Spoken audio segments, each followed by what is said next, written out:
Donc, nous reprenons nos travaux. Bonjour, Monsieur Laberge. Bienvenue à l'Assemblée nationale. Vous êtes vice-président principal de MARC. Donc, vous avez un temps maximal de 10 minutes pour faire votre exposé. Par la suite, suivra un échange avec les parlementaires. La parole est à vous, Monsieur Laberge. Merci, Madame la Présidente. Mesdames, Messieurs les députés, je suis effectivement vice-président de DEMARC, une entreprise de la région de Québec qui œuvre dans le domaine de la distribution de produits éducatifs et culturels numériques depuis plus de 20 ans et tout spécialement dans la distribution de livres numériques depuis 5 ans. DEMARC développe et opère en partenariat avec l'Association nationale des éditeurs de livres, que vous avez entendu lundi, une plateforme de distribution de livres numériques qui permet aux éditeurs québécois de bénéficier de services semblables à ceux dont disposent les plus grands éditeurs au monde. Nous avons investi dans cette plateforme au cours des dernières années plus de 5 millions de dollars. Et aujourd'hui, la majorité des éditeurs québécois et canadiens-français l'utilisent pour rendre disponible plus de 12 000 livres en version numérique, tant chez les libraires traditionnels que chez Amazon, Apple, Kobo ou d'autres de ce type. La qualité de cette plateforme est aussi reconnue à l'étranger, où plusieurs des plus grands éditeurs français et italiens l'utilisent également. Nous avons aussi développé, toujours dans une approche partenariale, avec les bibliothèques publiques du Québec cette fois-ci, prêtnumérique.ca, une plateforme qui permet de rendre le livre numérique disponible aux usagers de bibliothèques. C'est un service qui connaît d'ailleurs un énorme succès depuis son lancement et qui nous invite à ne pas oublier le rôle des bibliothèques dans l'écosystème du livre numérique. Je précise d'entrée de jeu que j'ai choisi de limiter mon intervention au cas du livre numérique parce que je pense que c'est un marché bien différent de celui du livre papier, pas sans relation, mais bien différent et qu'il faut prendre le temps aussi de l'expliquer. C'est un marché qui est évidemment encore relativement petit au Québec, mais qui est appelé à croître rapidement et qui sera assurément déterminant pour l'avenir de l'édition québécoise. Un marché où il y a peu d'acquis et où presque tout reste à inventer. Je vous présente donc le point de vue d'un entrepreneur qui évolue dans un domaine où la capacité d'innover est vitale, qui croit à l'économie de marché, qui croit aux bienfaits de la concurrence et qui est pourtant favorable au principe de la réglementation du prix des livres numériques. Pourquoi donc? J'y suis favorable parce que je suis convaincu, comme vous sans doute, plusieurs l'ont exprimé hier et lundi, que l'avènement du livre numérique est une fantastique opportunité pour accroître le rayonnement de notre culture, ici et à l'étranger. Une opportunité aussi pour explorer de nouvelles façons de cultiver le goût de la lecture chez les jeunes et les moins jeunes. On aura l'occasion d'en reparler peut-être à la période des questions. Mais pour y arriver, il faudra plus que des vœux pieux. Il faudra être ingénieux et inventer concrètement dans la réalité des nouvelles façons pour rejoindre ses lecteurs. C'est une opportunité historique qui s'accompagne de deux grandes responsabilités. La première nous impose de prendre tous les moyens à notre disposition pour réunir des conditions qui vont permettre à de nouveaux auteurs, de nouveaux éditeurs et de nouveaux diffuseurs de profiter de cet environnement. La seconde responsabilité nous force à faire tout notre possible aussi pour permettre aux acteurs actuels du monde du livre de s'adapter, d'avoir des conditions favorables pour s'adapter, se transformer en réponse à l'évolution des pratiques culturelles des Québécois qui intègrent de plus en plus le numérique. Et parmi ces conditions, il y a sans aucun doute le temps, parce que tout ça ne pourra pas se faire du jour au lendemain, ni sans aucun investissement de chacun de ces acteurs. Pour se montrer à la hauteur de ces deux responsabilités, nous devrons nous assurer qu'il existe une véritable concurrence entre les différents acteurs de ce nouveau marché qui est le livre numérique. Une véritable concurrence entre les nouveaux acteurs et les anciens, entre les petits et les plus gros. Une vraie concurrence équitable, basée sur l'intérêt à court terme et à long terme des Québécois comme citoyens et comme consommateurs. Pour se montrer, donc, il faut, dans ces conditions, s'assurer que les plus puissants ne puissent pas simplement écraser les plus vulnérables en se contentant d'épuiser leurs ressources financières dans le but de préserver un marché à conquérir. Il faut savoir distinguer la concurrence, dans une perspective d'économie de marché, et l'impitoyable loi du plus fort dont il ne résulterait aucune retombée positive pour la société. Il faut se méfier de l'impression que j'ai parfois entendue dans les derniers jours que le livre numérique est un marché presque magique où tout le monde aura naturellement sa chance parce que tout coûterait tellement moins cher. Ce n'est pas ce que nous voyons prendre forme actuellement. Le marché du livre numérique est un marché de plus en plus dominé par quelques acteurs gigantesques dont les ressources financières sont infinies en comparaison de celles des autres acteurs, et en particulier des acteurs dans une situation comme le Québec, où même nos plus gros acteurs sont petits en comparaison. Ces géants se mènent une lutte sans merci à l'échelle mondiale pour s'accaparer le plus rapidement possible un marché qui est appelé à être énorme. On se doute qu'ils le font avec des moyens financiers colossaux, mais il faut aussi et peut-être surtout savoir qu'ils le font en s'appuyant sur des stratégies qui auront des effets néfastes à long terme sur l'existence de la concurrence dans le marché du livre numérique. La stratégie la plus commune chez les géants consiste à attirer les consommateurs en leur offrant des prix coupés sur quelques titres, évidemment toujours les best-sellers, mais pour les retenir aussitôt après dans un environnement technique incompatible avec ceux de leurs concurrents. Quand un consommateur achète un Kindle, par exemple, l'appareil de lecture d'Amazon, il se trouve aussi à faire, le plus souvent inconsciemment, le choix d'acheter tous ses prochains livres chez ce détaillant, parce que tout autre choix lui sera rendu difficile. Remarquez bien que je ne reproche pas à Amazon, à Apple, à Kobo, à Google ou à d'autres géants cette stratégie. Ce sont des acteurs très dynamiques dans un marché pour lequel ils sont prêts à tout pour capter les consommateurs et répondre chacun à leur façon à des besoins des consommateurs et respectent l'ensemble des règles du jeu qui leur sont imposées. Alors pourquoi leur reprocher? Mais si on constate que la lutte qu'ils se livrent se fait au détriment des consommateurs, il ne faut pas hésiter à intervenir pour modifier les règles du jeu et rééquilibrer la concurrence de manière à ce qu'elle se fasse dans l'intérêt des consommateurs. C'est même la base de l'économie de marché. Reste néanmoins à déterminer la meilleure manière de le faire. Je crois personnellement que le moyen le plus efficace de rectifier la situation et de stimuler une concurrence saine dans le domaine du livre numérique serait d'imposer à ces géants une meilleure interopérabilité de leurs différents appareils et des formats qu'ils utilisent pour diffuser les livres numériques. Ça les forcerait à rester compétitifs en tout temps et avec tous les consommateurs, n'en prenant aucun pour acquis. Cela n'apparaît malheureusement pas réaliste dans le contexte actuel. C'est en faisant ce constat que je considère qu'une réglementation du prix des livres numériques est une alternative intéressante, parce qu'il s'agit aussi d'une autre façon de déplacer la concurrence vers l'innovation et la qualité des services, là où l'ajout sera plus équitable parce qu'elle sera basée sur la matière grise et la connaissance du marché, plutôt que sur la simple comparaison de la poche de chacun, de la profondeur de la poche de chacun. Soyons donc très clairs, ce n'est pas parce que je souhaite réserver une partie du marché du livre numérique aux libraires indépendants ou aux chaînes québécoises de librairies que je plaide pour cette réglementation du prix des livres numériques. Ce n'est pas, de mon point de vue, une mesure protectionniste, c'est une mesure positive, une mesure progressiste, parce qu'il est crucial et urgent de créer ici des conditions favorables à l'innovation pour ouvrir véritablement le marché du livre numérique et donner leur chance à tous ceux qui veulent y participer.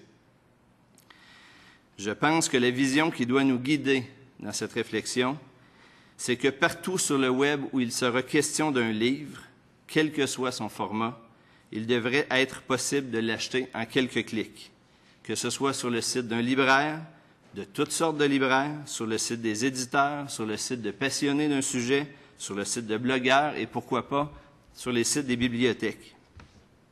Partout, facilement, et pour ça, il faudra beaucoup plus que 2 ou 3 géants dans la vente du livre numérique. Il faudra faire appel à l'ingéniosité de tous ceux et celles qui connaissent le mieux les auteurs et les lecteurs québécois. Franchement, il me semble que la question n'est pas tant de savoir s'il faut réglementer le prix du livre numérique, mais bien de déterminer quelle est la meilleure manière de le faire. Et je pense que pour ça, il faudra aborder la question un peu différemment de celle qu'on a prise dans le cas du livre imprimé. Parce que ce marché est encore naissant, que son organisation est embryonnaire, bien sûr, mais aussi et surtout parce que les particularités du marché du livre numérique permettent des approches qui ne seraient pas réalistes avec le papier. Je propose pour ma part que la réglementation confirme essentiellement que c'est l'éditeur qui soit toujours à même de déterminer le prix des livres numériques qu'il publie, mais en lui permettant de le faire varier dans le temps, aussi souvent qu'il le souhaite, dans la mesure où ces changements se répercutent équitablement sur tout le monde.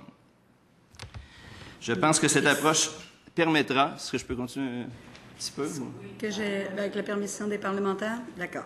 Allez-y. Je pense que cette approche permettra de mieux tenir compte du travail des auteurs et de reconnaître plus adéquatement le rôle de l'éditeur dans la détermination du prix des livres numériques et qu'elle déplacera le pouvoir de fixer le prix vers ceux qui investissent dans la création.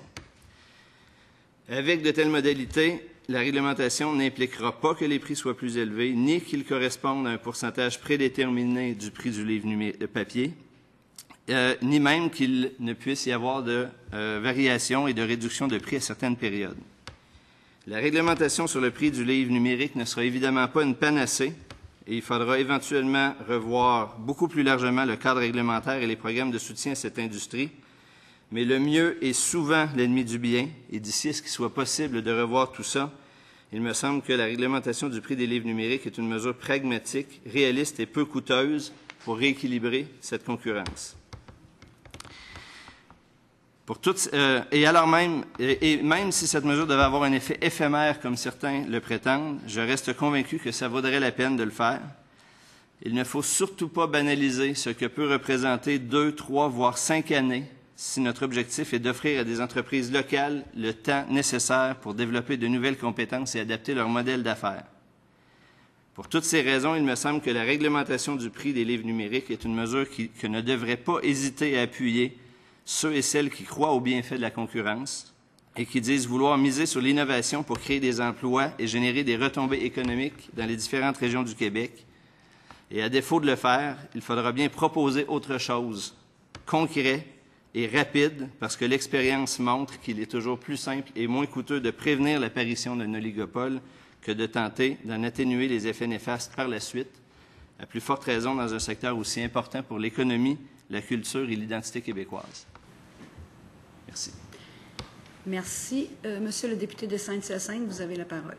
Merci, Madame la Présidente. Alors, bonjour, Monsieur Laberge. La question va être dans un premier temps. Je vous félicite parce qu'au niveau du livre numérique, je pense qu'il y a un des premiers exposés qu'on a en vue d'ensemble de ce qui existe ici et ce qui est disponible aussi pour tout le monde. Vous parlez beaucoup de la réglementation du prix du livre. Vous êtes d'accord de la réglementation du prix du livre numérique, mais vous ne faites pas mention du tout du livre papier, si vous êtes d'accord ou non avec la réglementation pour le livre papier. Et je veux juste savoir quels sont les coûts du numérique versus les coûts du papier. Vous faites un pourcentage pour savoir quel serait le prix juste du numérique par rapport au prix du livre papier et quelles seraient aussi les retombées pour les auteurs, pour les écrivains, tout ça, de faire le passage, parce qu'on sait qu'actuellement, on dit, depuis le début de la semaine, on nous disait que c'était entre 3 et 5 de gens qui consommaient le livre numérique. Mais est-ce que vous avez à peu près les mêmes proportions dans votre travail? Bien, il faut d'entrée de jeu rappeler que le marché du livre numérique aujourd'hui est un marché qui est en invention. Donc, il y a assez peu de cas de figure. Il y a des éditeurs qui ont tenté des approches très larges où tout ce qu'ils publient en papier est publié en numérique en même temps. Il y en a qui ont fait d'autres choix. Il y en a qui ont pas trouvé les moyens de le faire tous à la fois. Donc, il faut vraiment voir qu'on est dans un espace d'expérimentation. Moi, c'est ce qui fait que je trouve que c'est un environnement extraordinaire. Donc, aujourd'hui, le coût pour produire un livre numérique dépend énormément de est-ce que ce sera un livre numérique seulement, est-ce que ce sera une version numérique d'un livre pour lequel tous les coûts ont été amortis en papier, la révision, etc. Très variable et je pense que ça va le rester longtemps. Ce qu'on constate, c'est que les éditeurs aujourd'hui, pour différentes raisons, effectivement, font des prix un peu plus bas, mais pas beaucoup plus bas. Je ne sais pas comment tout ça va prendre forme, il va falloir le voir et il faudra certainement que la réglementation tienne compte du fait qu'on est dans un marché qui a besoin de beaucoup de souplesse, néanmoins. Tout à l'heure, il y a des intervenants qui nous ont mentionné antérieurement que ça pourrait jouer, mettons, le prix du livre numérique pourrait être de 75 65 Vous n'avez pas d'idée, vous, comme... Ça ressemble à ça, c'est ce qu'on constate aujourd'hui. Ce qu'on constate aujourd'hui, c'est que on a commencé il y a quelques années, c'était presque toujours de l'ordre de 75 Parfois, ça baisse aujourd'hui. Aux États-Unis, on constate souvent 50 mais moi, je ne pense pas que c'est une bonne idée de s'engager dans une voie de réglementer un rapport entre le prix du livre papier et du livre numérique. C'est deux marchés différents. Et je pense même qu'une certaine... qu'on peut jouer sur les particularités. Un éditeur, un auteur peuvent jouer sur la coexistence de la version numérique et de la version papier pour faire connaître le livre à des catégories de lecteurs avec des stratégies commerciales différentes. Considérer que c'est plus une complémentarité entre les deux, c'est complémentaire, donc ça peut être, c'est sûr qu'il va y avoir, dans l'avenir, ça va glisser plus vers le marché numérique. Maintenant, si vous trouvez que la réglementation apporte beaucoup de bénéfices pour le livre numérique, est-ce que c'est vous avez la même opinion pour la réglementation sur le livre papier, la réglementation qu'on veut apporter présentement aussi? Moi, j'appuie aussi l'idée de la réglementation dans le monde papier, mais je maintiens ce que j'ai dit d'entrée de jeu, que c'est deux marchés qui ont des caractéristiques différentes et ce n'est peut-être pas pour les mêmes raisons et avec les mêmes modalités qu'on doit le faire. Je pense que c'est important dans les deux cas, mais comme ma présentation était sur le numérique, je reporte à votre attention qu'on est dans une situation où, alors que dans le papier, on est à essayer de défendre l'existence de nombreux acteurs pour servir la bibliodiversité. Dans le cas du livre numérique, on est plutôt dans une logique de chercher à créer les conditions pour que cette diversité d'acteurs apparaisse. Donc, c'est deux situations qui sont différentes et qui commandent des modalités peut-être légèrement différentes.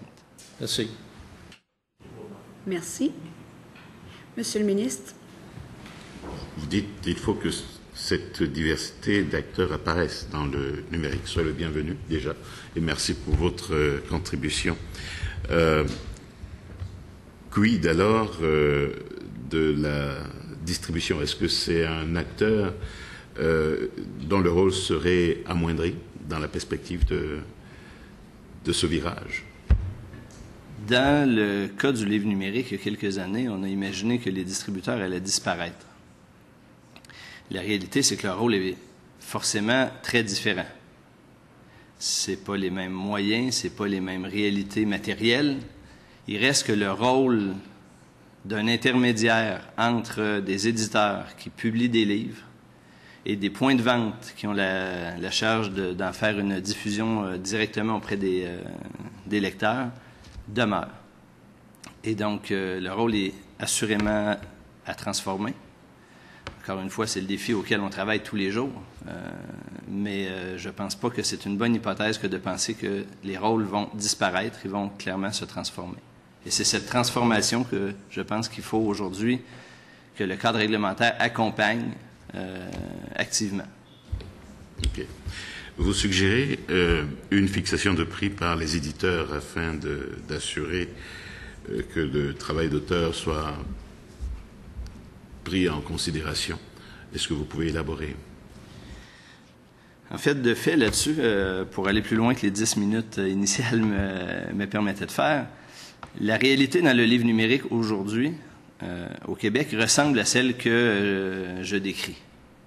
Ça a été brièvement abordé hier dans une autre présentation. Aujourd'hui, de fait, dans le livre numérique, les éditeurs ou les distributeurs, selon les cas, ont signé avec Amazon, avec Apple, avec Kobo et avec d'autres, et avec des acteurs locaux, des accords qui leur garantissent jusqu'à un certain point que les détaillants vont respecter ces prix.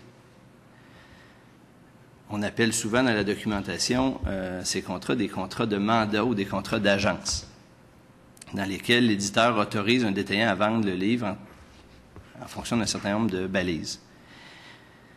Donc aujourd'hui, on pourrait me dire ce que tu décris, ce que tu demandes, c'est la situation actuelle. C'est vrai, sauf que d'une part, aujourd'hui, c'est un équilibre qui est assez fragile, qui est vulnérable et qui dépend de la bonne volonté de chacun des acteurs de respecter ce genre d'accord. Et on sait qu'à l'étranger, il y a eu des défis à maintenir ces systèmes quand ils n'étaient pas encadrés par une réglementation.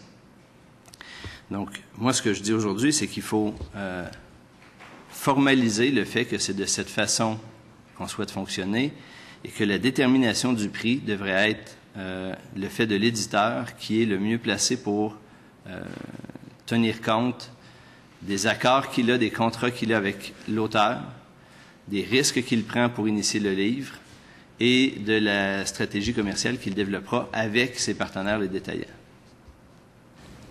OK. Outre la réglementation, est-ce que vous avez d'autres mesures à nous suggérer? Il y en aurait plusieurs, je l'ai dit tout à l'heure, je pense que ce sera un très vaste chantier. Et le document sur lequel on était invité à se prononcer ici était assez spécifiquement lié à la réglementation du prix. Néanmoins, dans le cas du livre numérique, je l'ai évoqué dans ma présentation tout à l'heure, il y a certainement des considérations techniques dans lesquelles il faudra s'engager. Des questions d'interopérabilité, des questions de mise à disposition de données, de métadonnées pour s'assurer que les systèmes des bibliothèques, des librairies, de l'ensemble de l'écosystème puissent se parler les uns avec les autres. Je pense qu'on aura des préoccupations à faire. On aura des préoccupations à avoir pour s'assurer que tout ça fonctionne bien et qu'on ne crée pas une multitude de lieux clos sur lesquels on n'aura plus aucune prise éventuellement. OK. Une dernière petite question. J'aimerais vous entendre sur la réglementation du livre numérique pour ce qui concerne le livre étranger. Est-ce que vous avez eu, disons, une réflexion là-dessus? La dynamique aujourd'hui dans le marché, on peut s'interroger, si on le souhaite, sur l'évolution de tout ça. Mais aujourd'hui, dans le cas du livre numérique, c'est que les livres étrangers sont mis à disposition des consommateurs québécois à travers des intermédiaires québécois ou des intermédiaires installés au Québec. Je pense qu'il n'y aurait pas de difficulté à ce que ces acteurs contribuent à ce système, d'autant que c'est, je le rappelle en toute transparence, déjà ce qui fonctionne aujourd'hui, mais qu'on cherche à établir comme les règles du jeu officielles de ce marché. OK. Merci. Merci. Nous allons maintenant du côté de l'opposition officielle. Madame la députée de La Porte. Merci, Madame la Présidente. Bonjour, Monsieur Laberge. Bonjour, Monsieur Laberge. Merci d'être là. Vous venez de mentionner, Monsieur Laberge, que c'est un vaste chantier. Quand le ministre vous a demandé quelle autre suggestion auriez-vous, est-ce que vous croyez que l'on devrait réouvrir la loi 51 avec les changements qu'il faudrait y apporter? Ce qui est évident pour moi, c'est qu'il va falloir qu'on revoie de façon plus large le cadre réglementaire dans lequel, puis les programmes de soutien aux différents acteurs de cette industrie-là. Est-ce que la meilleure façon, c'est de passer par une loi additionnelle, par des programmes différents qui se rattachent à la loi 51? À ce stade-ci, je pense qu'il est trop tôt pour dire qu'il faut réouvrir la loi 51. Si on pouvait l'éviter, je pense que c'est préférable, puis de procéder par des moyens qui s'additionneront. Est-ce que c'est possible? Je ne sais pas. Et c'est un peu ce qui est à la base de ma réponse en disant que ce sera un vaste chantier. C'est que je pense qu'avant de s'attaquer à ce vaste chantier, il faudra qu'on ait fait un exercice plus large que celui auquel on nous convie aujourd'hui sur cette question-là. OK. Parfait. Merci. Pourriez-vous nous indiquer quel est le coût de production d'un livre numérique, un livre que l'on va mettre en ligne? Alors, il faut forcément, pour répondre à cette question-là, faire d'abord une précision. Il y a le cas des livres qui sont publiés et qui seront diffusés simultanément en papier et en numérique, et pour lesquels le numérique fait partie d'un plan d'affaires général où il y aura de la diffusion en papier, il y aura de la diffusion en numérique. Typiquement, et pour tourner les coins un peu ronds, aujourd'hui, plusieurs éditeurs font le plan d'affaires de la publication d'un livre qui se tient, et ils ajoutent des coûts de production à la suite pour publier, faire l'adaptation du livre pour un format numérique. Dans ces cas-là, Les coûts, c'est du travail technique, de préparation du fichier, de reformatage des images, de réadaptation dans différents formats, parce qu'il faut les livrer à Amazon dans un format, il faut les livrer à un autre libraire dans un autre format. Il y a du travail de métadonnées autour du livre pour décrire ce livre-là. Il faut le présenter à des nouveaux circuits de commercialisation, donc il y a un coût là-dessus. Il faut aussi être attentif au fait que de plus en plus, il y aura des livres qui seront publiés soit exclusivement dans un format numérique, ou qui seront publiés d'abord et avant tout dans un format numérique et pour lequel il pourra y avoir éventuellement des versions imprimées, mais qui deviendraient la version complémentaire. Dans ces cas-là, il faut être conscient qu'il n'y a pas que des coûts au fait que le livre est numérique. Il faudra continuer de faire la relecture du texte. Il faudra continuer d'accompagner l'éditeur dans tout ça. Il faudra continuer d'imaginer des couvertures. Il faudra... Et donc, c'est une réponse longue à une question simple, mais c'est pour rendre compte aujourd'hui qu'il y a toujours un piège à présumer que le numérique est un wagon derrière le long train de l'édition papier ou que c'est deux choses distinctes. Il faut vraiment regarder l'édition comme le défi pour un éditeur de faire connaître l'œuvre d'un auteur en adoptant tous les moyens qui est à sa disposition. OK. Hier, il y a un autre intervenant qui nous a donné le genre de livre qui est publié en ligne. Et je me demande si vous faites le même constat, parce qu'il n'y a pas vraiment d'auteurs québécois. C'est plutôt des thrillers qu'il a parlé. Il a même parlé de pornographie. Est-ce que vous faites le même constat? Et en même temps, quelle action avez-vous posé pour justement avoir des auteurs québécois qui publient en ligne? Aujourd'hui, la très large majorité des éditeurs québécois publient simultanément ou à peu près leurs livres en version papier et numérique. Ça, je pense qu'il faut démystifier un peu le fait qu'on aurait un énorme retard là-dessus. Les auteurs y sont, les auteurs ont même été force de dynamisme dans tout ça, même en forçant certains éditeurs à dire il faut y aller, on veut rejoindre des nouveaux lecteurs, et ainsi de suite. Évidemment, toutes les catégories de livres ne font pas face à des clientèles aussi spontanément portées sur le numérique. Donc oui, la science-fiction vend spontanément plus. Le polar répond spontanément plus. D'autres documents s'y prêtent moins parce que très illustrés, et donc il n'y a que l'iPad qui peut être un bon vecteur. Il y a toutes sortes de réalités différentes. Mais ce qu'on peut d'ores et déjà dire aujourd'hui, de 5 ans d'expérience de diffusion de livres numériques, parce qu'on parle souvent, on a parlé depuis 2 jours beaucoup du numérique au futur. Je vous rappelle et je vous invite à noter que le livre numérique, c'est aujourd'hui, c'est pas demain. Aujourd'hui, il y a des éditeurs qui publient, aujourd'hui, demain, il y en aura d'autres. Il y a des libraires qui les diffusent, qui les vendent, il y a des gens qui les achètent. Ces livres-là, on en voit dans toutes les catégories de prix, dans toutes les catégories de livres, de tout type d'auteurs, et ils se vendent ici, et ils se vendent à l'étranger. Je ne suis pas inquiet de la direction que ça prend, et je trouve parfois qu'on entend des vœux pieux en disant il faut prendre le train, il faut aller dans le sens du courant. Personne n'est en désaccord avec ça. La question, c'est comment on fait pour que ça se fasse dans un certain ordre, en évitant de faire table rase pour s'adresser au livre numérique comme si le livre papier n'était pas un partenaire dans tout ça. Ce sont 2 marchés qui s'adressent à un même besoin de façon différente en rejoignant différemment des lecteurs différents, à des moments différents, parce que l'autre piège dans lequel on tombe souvent, c'est de penser qu'il y a des lecteurs numériques puis des lecteurs pas numériques. Les plus grands lecteurs de livres numériques lisent aussi en papier et ainsi de suite. Quand on est un lecteur, on s'attarde davantage à ce qu'on lit qu'à la forme que ça prendra. Absolument. Vous avez mentionné, une dernière question, vous avez mentionné que l'apport du numérique dans le marché était d'environ 5 % actuellement. Vos prévisions pour le futur et sur quelle période? Alors, sur le 5 %, je remets encore la nuance qu'on est dans un marché en invention. Il y a des éditeurs pour lesquels c'est beaucoup moins. Il y a des éditeurs pour lesquels c'est plus, voire le double de ça, au Québec. C'est une moyenne générale si on veut réfléchir. Ce qu'on observe ailleurs, c'est que ça monte rapidement.